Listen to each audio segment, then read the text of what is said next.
नमस्कार, मैं हूं अमितेश और एनबीटी ऑनलाइन की टीम आज पहुंची है गाजीपुर मेडिकल कॉलेज के ओपीडी विंग में, जहां हम बातचीत करेंगे ऑप्थोलॉजी डिपार्टमेंट की कंसल्टेंट डॉक्टर स्नेहा सिंह से। और उनसे बातचीत के क्रम में हम ये जानने की कोशिश करेंगे कि बरसात के सीजन में कौन सी आँखों से संबंधित सामान्य बीमारियाँ हैं, इनके प्राथमिक लक्षण क्या हैं और इनके उपचार सहज रूप से किस तरीके से कराया जा सकता है, क्या क्या ट्रीटमेंट के प्रोसेस होते हैं, क्या डायग्नोसिस होती है। हम सारे इश्यूज़ को कवर करने की कोशिश करेंगे। डॉक्टर स्नेहा, स्वागत है आपका। सवाल जवाब का सिलसिला यहीं से शुरू करते हैं कि बरसात के सीजन में आँख से रिलेटेड होने वाली कॉमन डिजीजेज क्या है और उनके इनिशियल सिम्टम्स क्या है। अभी बरसात में जो बहुत कॉमन हम लोग जो देख रहे हैं मरीज़ों को, सबसे ज़्यादा तो कॉमन बरसात और गर्मी से रिलेटेड एलर्जिक कंजंक्टिवाइटिस के मरीज़ हैं, जो ज़्यादातर बच्चे हैं। बड़े लोग भी हैं जिनको सिर्फ एलर्जी है, खुजली हो रही है, आँखों में जलन हो रही है, तो उन्हें उनका एंटी एलर्जिक मेडिसिन चल रही है, उनसे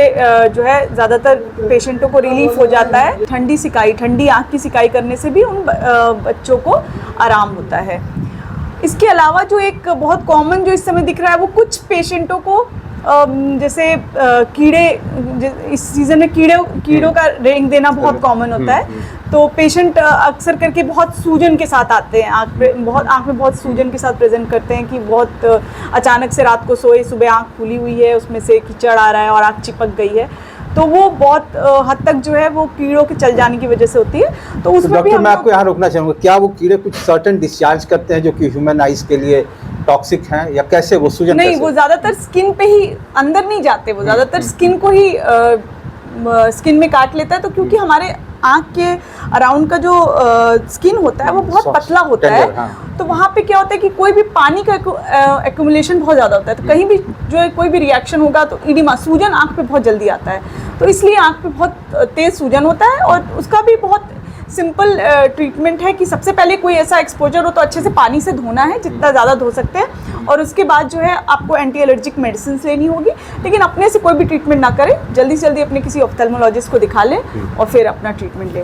कंजंक्टिवाइटिस की आपने बात की, कंजंक्टिवाइटिस को लेकर बहुत सारे मिथ हैं। पहला मिथ तो ये है कि ये देखने से हो जाती है। दूसरा, हम आपसे ये जानना चाहेंगे कि किसी पेशेंट को अगर कंजंक्टिवाइटिस का इन्फेक्शन है तो क्या हर केस में जो है कि फ्लूइड डिस्चार्ज आँख से निकलेगा, या फिर बिना फ्लूइड डिस्चार्ज के आँख में रेडिनेस हुए बिना, लालिमा हुए बिना भी ये हो सकता है? क्या इसके इनिशियल सिम्टम्स और वेरिएशंस क्या हैं?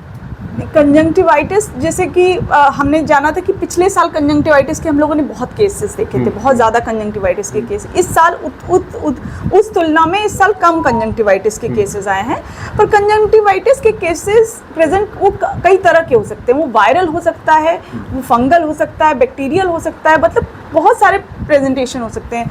तो जब वायरल कंजंक्टिवाइटिस होता है तो वो सेल्फ रिजॉल्विंग होता है, मतलब वो ठीक तो खुद से होता है, उसके लिए हमें बहुत कुछ करना नहीं होता है। पर उसका मेजर सिम्टम जो वायरल कंजंक्टिवाइटिस का होता है कि पानी बहुत आता है आँख से, और उसके मैनेजमेंट के लिए जो है हम कुछ करते नहीं है, लेकिन सपोर्टिव मेडिसिन देते हैं ताकि एक सेकेंडरी कोई बैक्टीरियल इन्फेक्शन उस पर ना हो जाए, इसलिए केवल उसमें मैनेजमेंट के लिए देते। तो ज़्यादातर केसेस में कंजंक्टिवाइटिस में इतना तो ज़रूर है कि रोशनी कम नहीं होती है, लेकिन हाँ डिस्चार्ज भी आता है आँखों से, आँख थोड़ी चिपक भी जाती है, पानी भी आता है। कंजंक्टिवाइटिस का मोटा मोटी यही सिम्टम है। घर में लोग नमक पानी से और रुई के फूहे में उसकी सिकाई करते हैं, क्या ये कारगर होता है, या कुछ खास आप एहतियात बताना चाहेंगे कि घर में भी अगर घरेलू नुस्खों की आजमाइश अगर कर रहे हैं आँख पर तो कुछ एहतियात बरतें? क्या कहेंगे? जो लोग देखिए, कोई भी केमिकल चीज़, चाहे वो नमक हो, चाहे कोई भी ऐसी चीज़ हो, आँख के अंदर नहीं डालना चाहिए। चाहे घी हो, चाहे ये सब चीज़ें, या गुलाब जल हो, ये सब कोई भी चीज़ जो है, आँख बहुत सेंसिटिव ऑर्गन है, उसके अंदर कुछ भी नहीं डालना है हम लोगों को।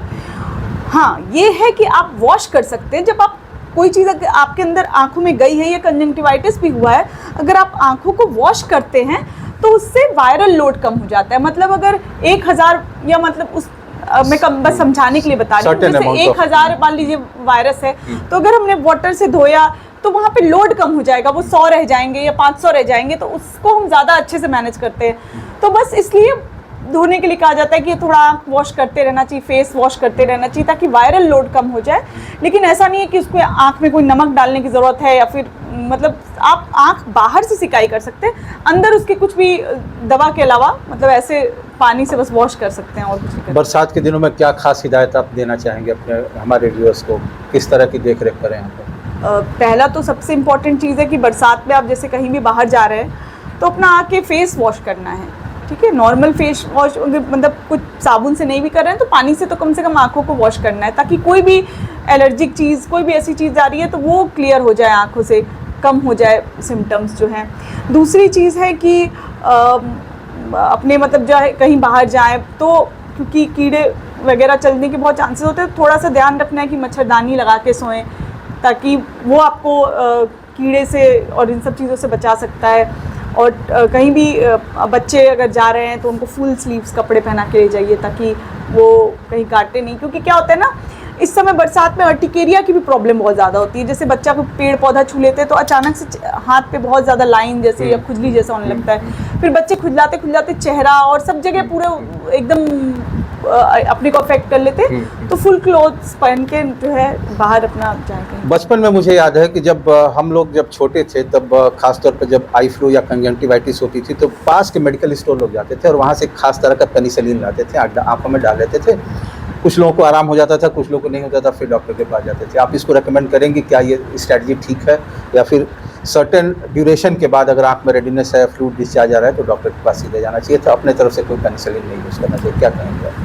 देखिए पहले तो डॉक्टर्स की संख्या भी बहुत कम थी और आप इतनी इजीली पहुंच नहीं सकते थे, तो जो गांव में इतना कनेक्शन नहीं था तो लोगों ने जो भी किया सो किया। लेकिन इस समय के हिसाब से सही तो यही है कि इंसान जो है दवा अपने मतलब डॉक्टर के रिकमेंडेशन के बिना ना डाले, मेरी तो यही राय है। क्योंकि हमको दवाइयों में क्या लिखा है, मतलब उसके अंदर क्या कंपोनेंट है, वो देखे बिना दवा को डालना डॉक्टर्स तो रिकमेंड नहीं करते हैं। तो फिर इसलिए हम तो ये कहेंगे कि एक बार डॉक्टर्स को दिखा लेना चाहिए। बातचीत के लिए बहुत बहुत धन्यवाद। तो ये थी डॉक्टर स्नेहा, जिनसे हमने बरसात के सीजन में सामान्य तौर पर होने वाली बीमारियां, उनके लक्षण और उनके उपचार के बारे में बातचीत की। Suresh Kumar Singh, NBT online, Ghazipur.